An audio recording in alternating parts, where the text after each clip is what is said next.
beginning of Aquarius, birth of a new era. The veils are being lifted and the people see clearer. The time of turning blind eyes has come to an end. When truth stares you in the face, you really can't pretend. Welcome, and I wanted to start again with a little backstory on Syria. It's going to be the information that you don't hear in the mainstream media. There's witness testimonies, people on the ground, people there, people living through it. I'm excited to share this new video I found from NewsBud. I think we'll just start off with this new video I'm excited about that I found, and really just gives a lot of good testimonial and backstory, and then we'll go from there more current.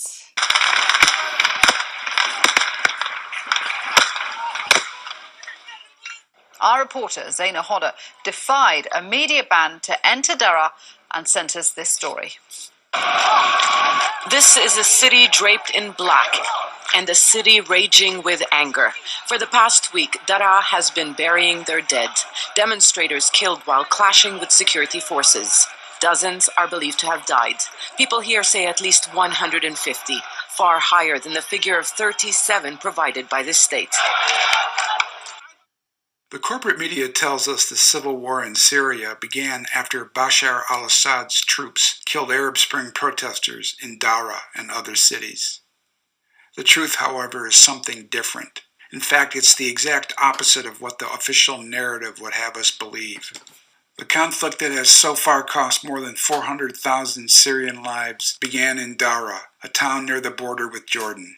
According to the media, the revolt began in March 2011 after teenagers were arrested for anti-Assad graffiti. Daraa citizens were outraged and poured into the streets to protest, and this was met with a violent response by the government.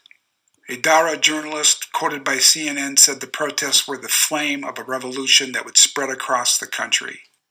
Syrians took inspiration from the so-called Arab Spring revolts in Egypt and Tunisia.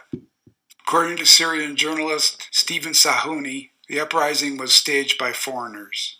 Jihadi mercenaries supported by the United States and NATO and Libya were in Daraa well before the protests. In addition to Libyans, members of the Muslim Brotherhood worked out of the Omari Mosque in Daraa. The plan they prepared was engineered by the CIA just over the border in Jordan. Weapons were stockpiled at a mosque well before the demonstrations. Muslim Brotherhood provocateurs attacked Syrian security forces during the demonstrations in Daraa, Aleppo, Damascus, and other cities.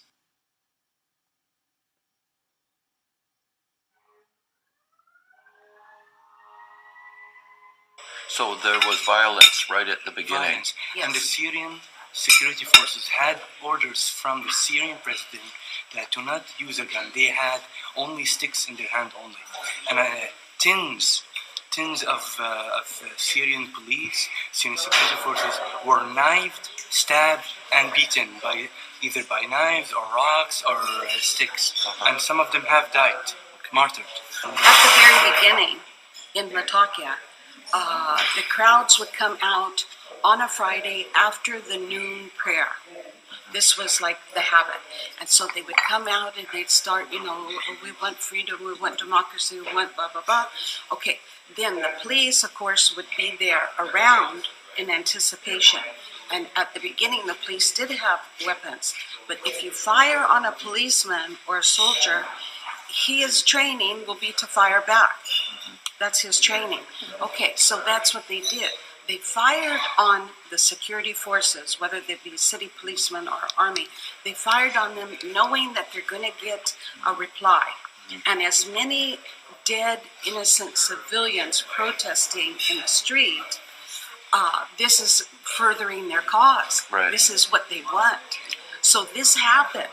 Then the president came out with an order nationwide saying the security forces can still go and watch the protests, but they cannot carry a weapon. And that caused this caused many, many deaths because they followed the orders, but the were people knifed. were the protesters slaughtered the policemen. In reality, the uprising in Daraa in March 2011 was not fueled by graffiti written by teenagers, and there were no disgruntled parents demanding their children be freed. It was part of a Hollywood-style script written by skilled CIA agents who were given a mission: to destroy Syria for the purpose of regime change. The violence in Daraa escalated when rooftop snipers killed demonstrators, police, and soldiers.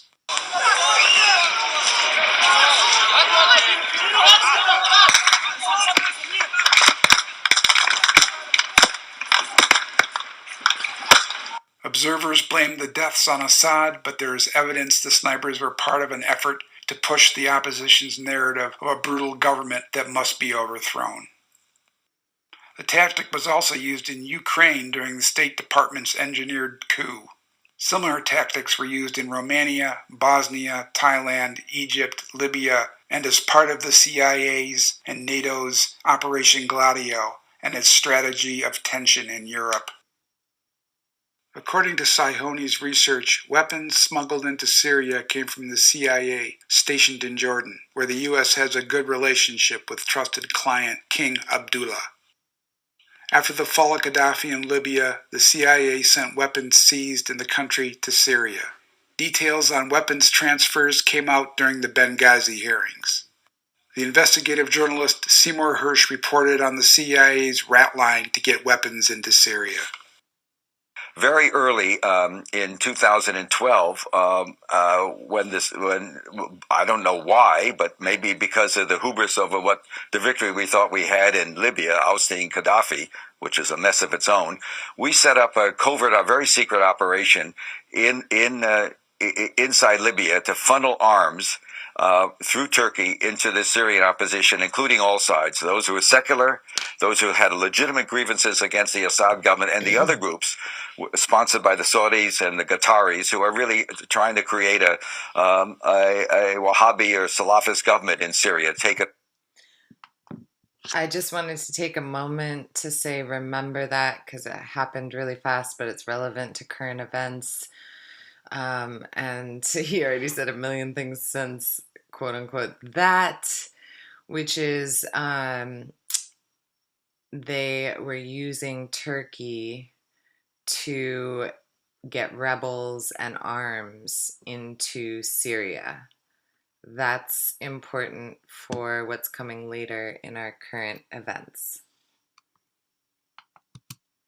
And this was a very secret operation that went for a long time. It only ended when the consulate in Benghazi was overrun. And it was done without telling Congress. The CIA also worked with the newly formed Free Syrian Army in Aleppo. The FSA invited foreign jihadists to join the fight against Assad. They streamed in from Turkey, where they had arrived from Afghanistan, Europe, Australia, and North Africa with Turkish and Saudi assistance. Senator John McCain, a staunch neocon, took up the cause of the FSA in Congress and went so far as to enter Syria without a passport. America's leading advocate of intervention in the Syrian crisis spent about an hour in the country, having crossed over the Turkish border.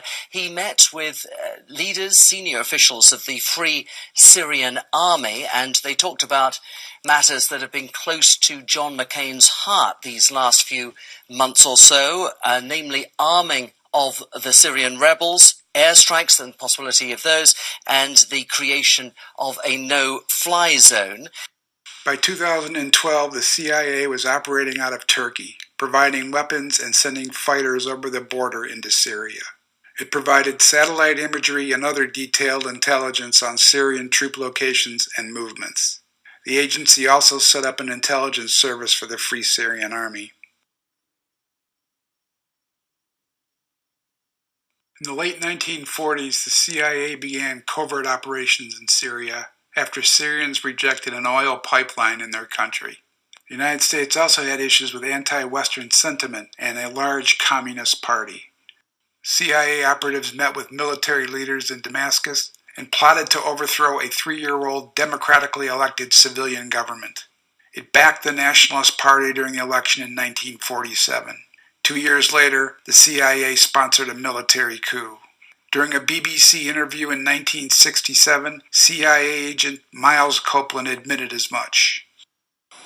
The State Department practically asked not to be informed in this case. We did inform the State Department, and as you've read the book, you know this case where simply it was hinted to us that we had best shut up about what was happening in the country, and if Hosni Zaim, the case in point, you are talking about the Syrian case, when we overthrew the Syrian if government. Hosni Zaim wanted to have a coup, and if his intention was to get rid of the corrupt government and establish a democratic government, we should leave him alone and stay out of it.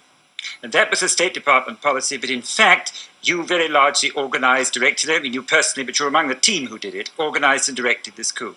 Exactly. In 1957, the CIA and MI6 planned another coup in Syria and the assassination of 3 top Syrian leaders. Documents revealed in 2003 spell out the details of the plan, including an invasion in response to manufactured border incidents and internal disruptions inside the country, including agitating the Shia Druze minority. Frontier incidents and border clashes would be staged to provide a pretext for Iraq and Jordanian military intervention. According to the CIA and MI6, Syria had to be made to appear as the sponsor of plots, sabotage, and violence directed against neighboring governments. In the United States, the effort was led by Kermit Roosevelt, the grandson of President Theodore Roosevelt. Roosevelt led the coup that overthrew the democratically elected government of Iran in 1953. The plot was abandoned, however, when Jordan, Iraq, and Turkey refused to cooperate. The following year, the Baathists took power and embraced the pan-Arab nationalism of General Nasser in Egypt. In 2011, it was revealed that the State Department financed Syrian political opposition groups and related projects, including a satellite TV channel that sent anti-government programming into the country. Barada TV began broadcasting in 2009. It is closely affiliated with the Movement for Justice and Development, a London-based network of Syrian exiles associated with the Muslim Brotherhood. The link was mentioned in a diplomatic cable sent from the U.S. Embassy in Damascus in July 2009.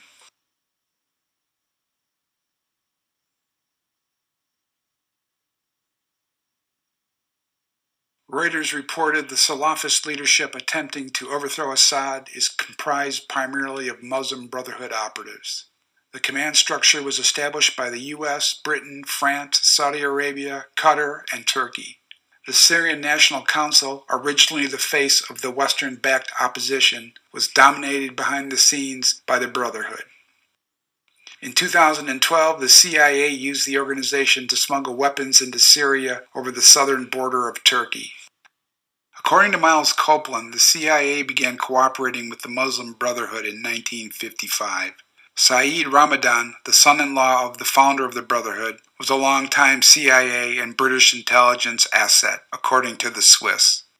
That same year, British intelligence used the Brotherhood to agitate against the government in Syria after it announced a desire to merge with Egypt. The flags of Egypt and Syria fly side by side in Cairo as the two Arab nations merge. Presidents al-Kawatli of Syria and Nasser of Egypt lead in the political joining of the two states that are separated geographically by Israel. The Muslim Brotherhood became an important asset after Nasser announced the Egyptian takeover of the Suez and talked about a collective Arab security pact within the framework of the Arab League. After the Ba'athist coup in 1963, the Brotherhood recruited Sunni Islamists to confront the government. The Islamists killed Syrian civilians, off-duty security personnel, and security forces. The violence reached a climax in 1982 when Hafez al-Assad besieged the town of Hama for 27 days in order to put down an uprising by the Muslim Brotherhood. Between 10 and 40,000 Syrian citizens were killed and the city destroyed. After 30 years of exile, the Muslim Brotherhood was back in business in Syria during the Arab Spring. الإخوانية إلى سوريا الإخوانية إلى غزة إلى مصر إلى ليبيا إلى تونس إلى المغرب وهنالك صراع على سوريا أيضا من أجل أن تكتمل إمبراطورية الإخوان المسلمين وهنالك أيضا فرع لهم في العراق. الآن إخوان المسلمين بدل أن يكون حزب إسلامي أصبح حزب سني. Representatives of the brothers traveled to Turkey to join other opposition groups based outside the country in setting up the Syrian National Council. Although the Free Syrian Army was portrayed in the West as secular and moderate, it was actually controlled by the brothers and other radical Wahhabi Salafists. In 2013, the Free Syrian Army said it welcomed al-Qaeda in the fight to depose Assad.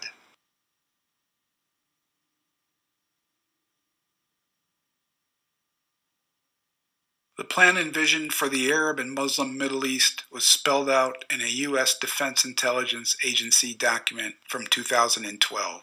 The document says Salafist groups, the Muslim Brotherhood, and al-Qaeda in Iraq, now known as the Islamic State, are at the forefront of the effort to depose Assad. The Pentagon document predicts the establishment of a declared or undeclared Salafist principality in Syria. Our top story, new declassified reports have revealed that Washington had prior information about the presence of Takfiri terrorists in Syria and their plan to establish their so-called Islamic State in the heart of the Middle East. The U.S. Defense Intelligence Agency's documents, which date back to 2012 and have been published by an American monitoring group, have shed light on the rise of the Takfiri terrorists and their activities in Syria. Based on the papers, Washington saw the rise of the ISIL as an effective tool to implement the West's policies in the region and to isolate the Syrian government of President Bashar al-Assad. The documents also predicted that the support given by the West, Turkey, and the Persian Gulf Arab states to the Takfiri militants would eventually lead to the establishment of, quote, a Salafist principality in eastern Syria. Bashar al-Assad and a secular Syrian government stand in the way of the endgame the U.S., Israel, Saudi Arabia, and the Sunni Gulf Emirates have in mind for the Arab world. That endgame, spelled out in the 1990s by the neocons, envisions a Middle East balkanized along religious, tribal, and political lines. You put it on the table for your family and your friends. There's nothing in the world like everybody joining hands, lifting up their voices, lifting them up high, singing till our prayers reach the sky. Excellent history lesson from Newsbud. I love their slogan, where media integrity matters. Love it. So I wanted to talk a little bit about what's going on today. So flash forward to today, and what we have is we have a little situation going on. There's the Kurdish people, which are, I believe they're technically in Syria. I don't think that's their country. I don't think it's a separate country, but it kind of is like a separate country. And they live peacefully, you know, I think they're called Syrian Kurds. So there's Kurdish people all over, and those are the Syrian Kurds. So yeah, there's no, and they have been throughout this, the Kurds have been helping Syria fight off rebels. So, whew, there's so much to this topic. It's incredible. So recently,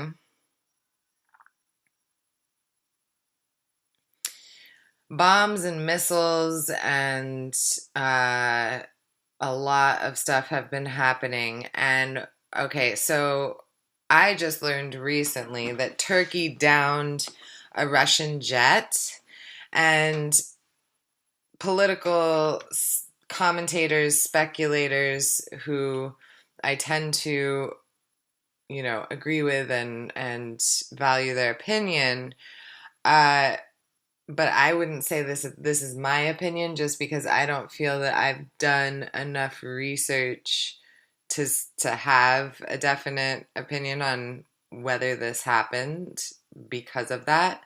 However, like I said, these are sources I trust, and go do your own research. They speculate that the reason Turkey downed a Russian jet was to try and force the U.S. to finish the regime change in Syria. And what's happened is it's just taken longer than I guess we intended or had planned, as have all of these situations in the Middle East, um, which, I think is good. It's not good that this is going on and on, but it's good that the people haven't been overthrown easily, because this is literally a fight for freedom and independence that we're witnessing. We are one, humanity, but we, are not one global economy, World Bank slavery corporation, and that's essentially what's going to happen. So, one more thing I wanted to make us all aware of. I talked about this. You can still check out for a little while longer. I am going to delete them, but I think you can download them too. I have some videos on Facebook that I did a year and a half ago about Syria, and they have a lot of information in there as well. So I wanted to turn to stuff I've mentioned in those videos to just refresh some things. All these regime change situations are really about geopolitical power, and you may have heard this term used, geopolitical power. My best definition of it, off the top of my head, would be basically making these huge contracts that we call trade agreements, or some kind of agreement. The Trans-Pacific Partnership would be another example of that, which is now being rewritten under the TPIP. Definitely something to go research, and I probably will cover that later this month.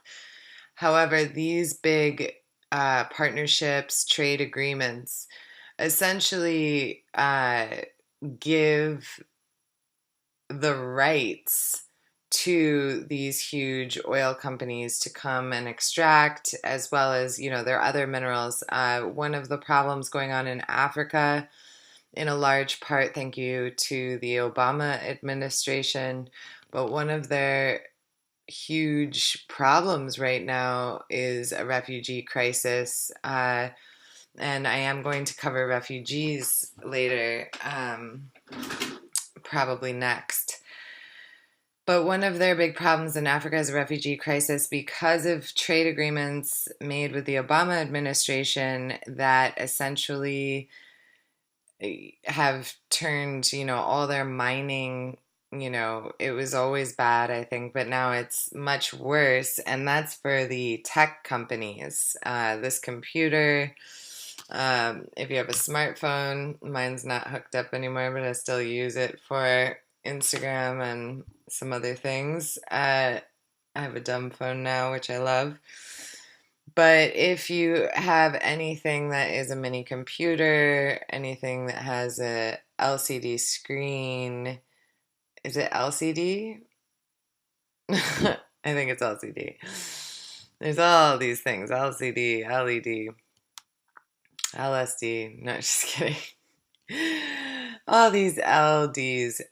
So anyway, one of the things that, has drawn us to the Middle East, as I'm sure you already know, is oil. So there's actually, and I was surprised, I just typed in Syria oil pipeline, I think, and it came up on Wikipedia, which I didn't even think, that Wikipedia would be a place where this would be. The Iran-Iraq-Syria pipeline, called the Friendship Pipeline by the governments involved, and the Islamic gas pipeline by Western sources, is a proposed natural gas pipeline running from the Iranian South Pars North Dome gas condensate fields toward Europe via Iran, Iraq, Syria, and Lebanon. Remember all these countries, Iran, Iraq, Lebanon have all been under regime change and occupation. So this is the pipeline to supply European customers as well as Iraq, Syria, and Lebanon. I love how they, yeah, well, that'd be kind of messed up if you didn't like supply the countries that but I guess maybe they do that. So they were like, oh, put that they're also getting benefits too. Oh, God, it's sad, and laughter helps me release the tension. The pipeline was planned to be 5,600 kilometers, 3,500 miles long, and have a diameter of 142 centimeters, 56 inches. A previous proposal, known as the Parisian Pipeline, had seen a route from Iran's South Pars to Europe via Turkey. It was apparently abandoned after the Swiss energy company, I am not going to try to pronounce that, maybe I will for fun, Elektrizitätsgesellschaft Laufenberg, I got that last one I think pretty close, halted its contract with Iran in October 2010 in the face of pressure over U.S. sanctions against Iran. So,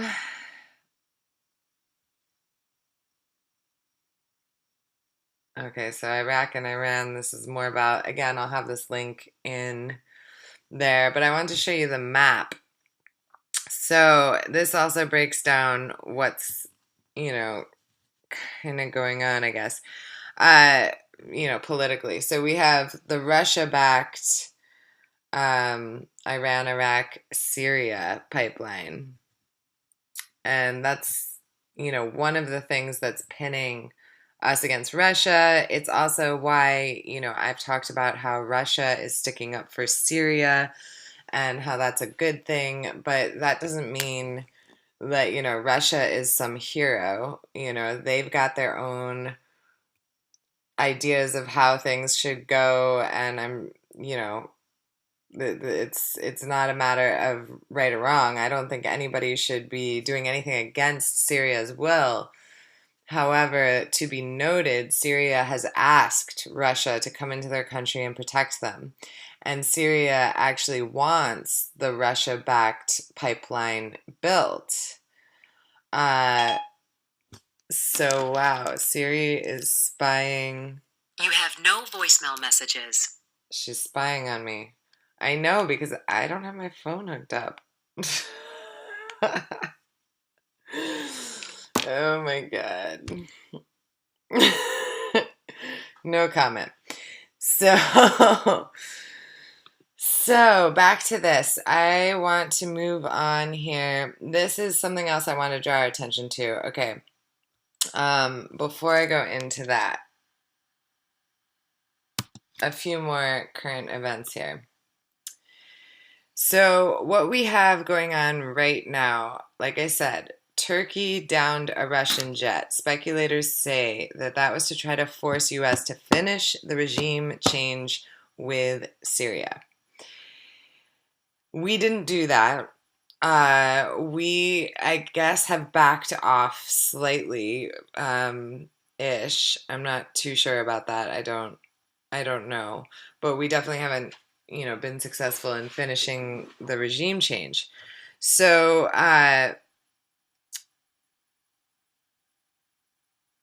now General Mattis has gotten up and said to press and others that China and Russia are the biggest threats to the USA, not terrorism.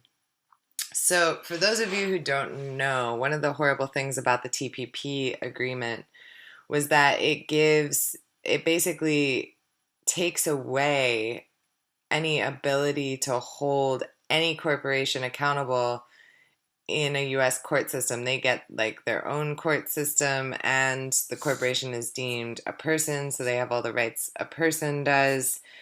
And basically, like we see in the fracking situation where states and smaller municipalities cannot ban fracking, because it's a state-sanctioned thing, what we see happening there is that the corporation is claiming the right to go make a profit and the right to extract, distribute, yada yada, its minerals. And, our tax dollars get given to big oil to go extract these things. So it's a big mess that's so obviously, buddies helping buddies, and that's what it's about. And that's why we, refer to it as things like the oligarchy, because it doesn't make any sense and it isn't power to the people, and it's not, what our ancestors fought for. So I wanted to turn our attention, first of all, to just how back and forth our current president is about whether it's helping Turkey or the Kurds. Now, remember, the Kurds are with Syria. And, the U.S., prior to this administration, was heavily backing, and I don't know what the situation is with this particular instance now, heavily backing ISIS, ISIL, Al-Qaeda, Saudi Arabian rebels, Turkish rebels, paying people, arming people to go and create this havoc in Syria. So now I look at the news to see, okay, well, what is the president doing as far as, Turkey bringing down a Russian jet to put pressure on them, like we said from the first video on Syria, which got cut off. Please do go watch that if you haven't.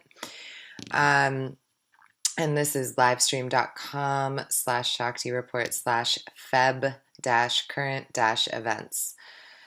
Feb is in February. So I went to look at see what the current president is saying as far as this kind of mess that's going on. And I just see all these different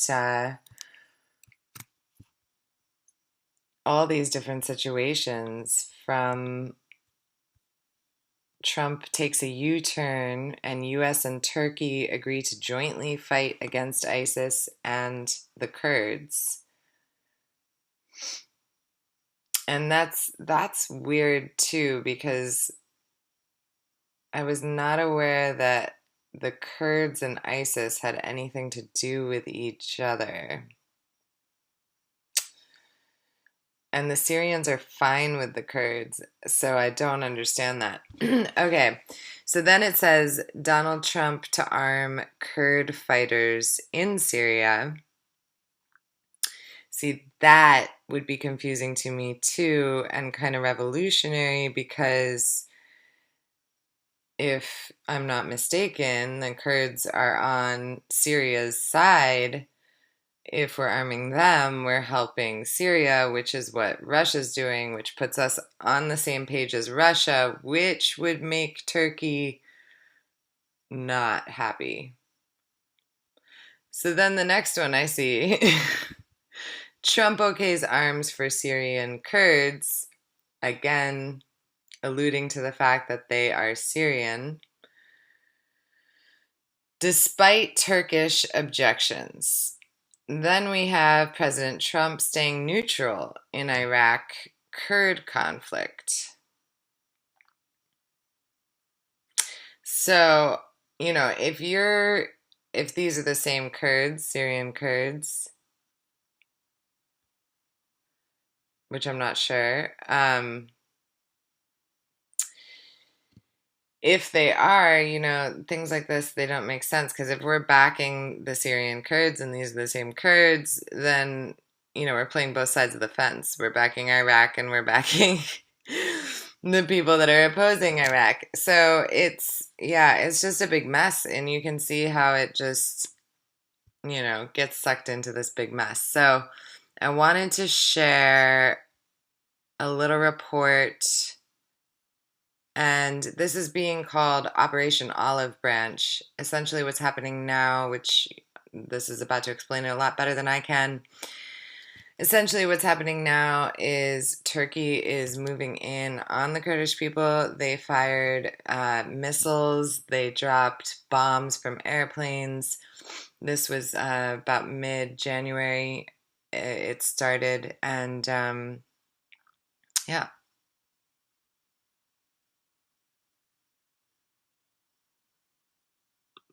This is for us, and what brought Turkey to Syria in the first place?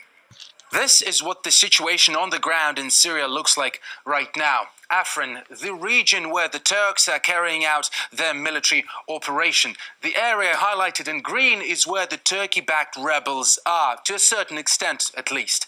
They are helping Ankara from the ground. Red are the Syrian army. These are the Syrian army guys. They don't have any problem with the Kurds, but they do have a problem with these guys, because this is the area, the green area is also the region which harbors Hayat Tahrir al-Sham, or Nusra, a terrorist organization. And finally here you have Manbij. It is a city also controlled by the Kurds, and it could be Turkey's game plan. Erdogan has already said that after he's done with Afrin, Manbij is next. This operation hardly came out of the blue, you know. The Kurds have been historically a major thorn in Turkey's side. But what catalyzed things now was the Pentagon saying they are going to create a so-called Syrian border force. The coalition is working jointly with the Syrian Democratic Forces to establish and train the new Syrian Border Security Force. Currently, there are approximately 230 individuals training in the BSF's inaugural class, with the goal of a final force size of approximately 30,000. One very precise description of America's intentions there. By that point, Turkey had had enough. Ankara beefed up its forces on the Syrian border, deployed tanks, and President Erdogan vowed to destroy, quote, this terrorist force before Washington even has a chance to create it. U.S. Secretary of State Rex Tillerson tried to do some damage control, saying that the situation has been misportrayed, misdescribed, and that some people misspoke. Well, that wasn't nearly enough to contain Turkey's fury. Ankara has been keeping the United States in the loop about the operation against Washington's supposed ally. America, which arguably pitted Turkey against the Kurds, has now called on them to focus on the fight with ISIL, pretty much the same as saying it's every man for himself in this conflict.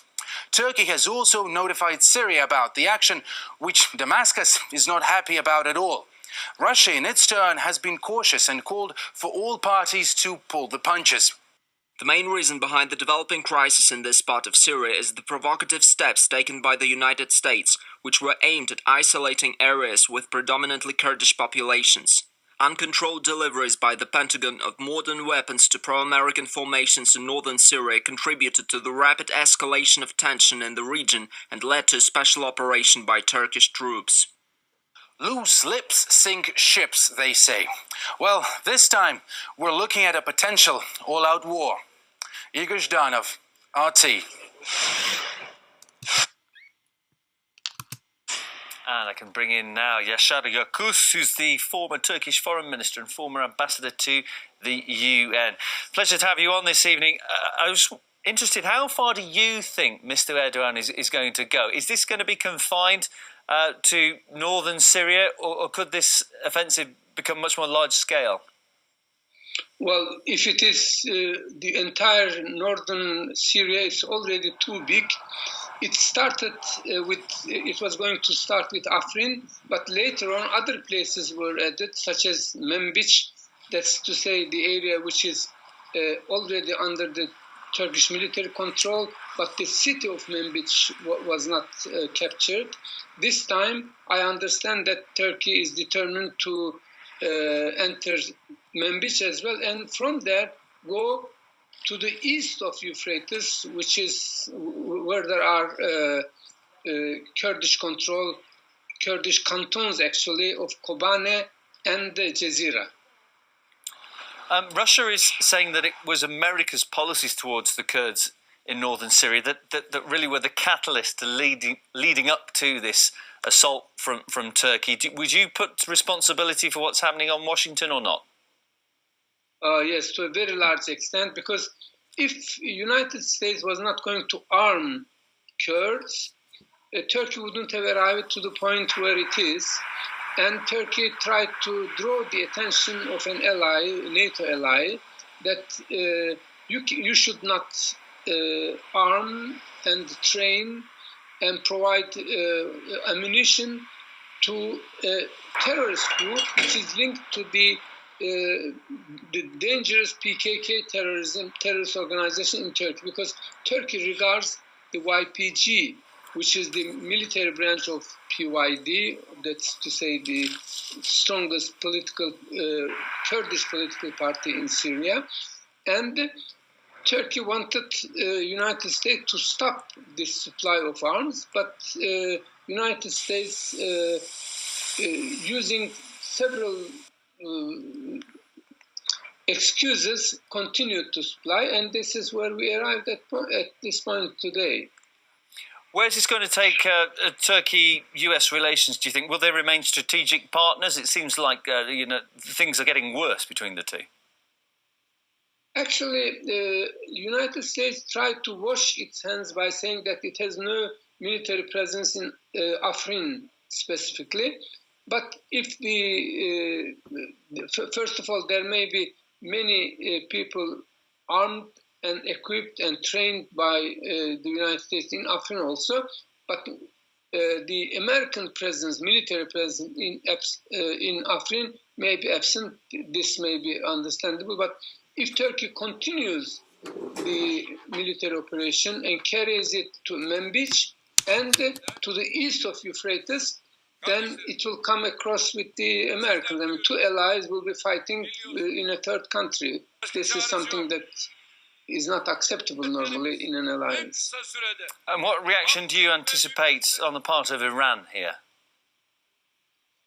Iran may keep silent, but of course, you may have noticed that the interest of Ankara and Damascus are also converging on this particular issue of Kurdish arming the Kurds in the north, and the Kurds asking for autonomous region or federated region, and this is against the wish of the Damascus. So Ankara and Damascus come closer to each other on that point, but of course Iran has another agenda. For Iran, it is the continuation of the regime in Damascus, whereas Turkey's interest with Damascus only coincides and becomes convergent on the question of arming of Kurds.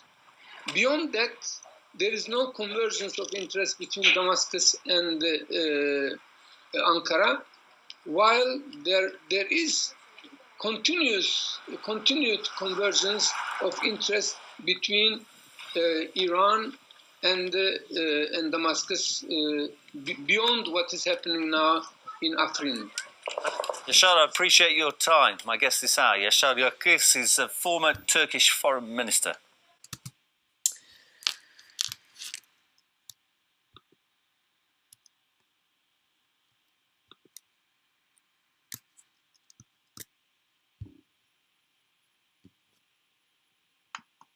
It worked this time. It's always when I switch the screen that it dies out. So, I don't have a real clear opinion on, why, all of that, because it's complicated stuff. But what I do know is that we're now arming the Kurds and the rebels, and we already armed the Turks. So it's kind of like a classic old scenario of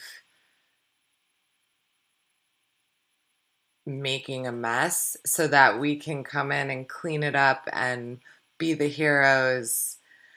And I mean, again, I don't know, but it seems like Turkey kind of sees the BS and is trying to kind of play the chess game, in the way that will get us into checkmate, essentially, where we're going to have to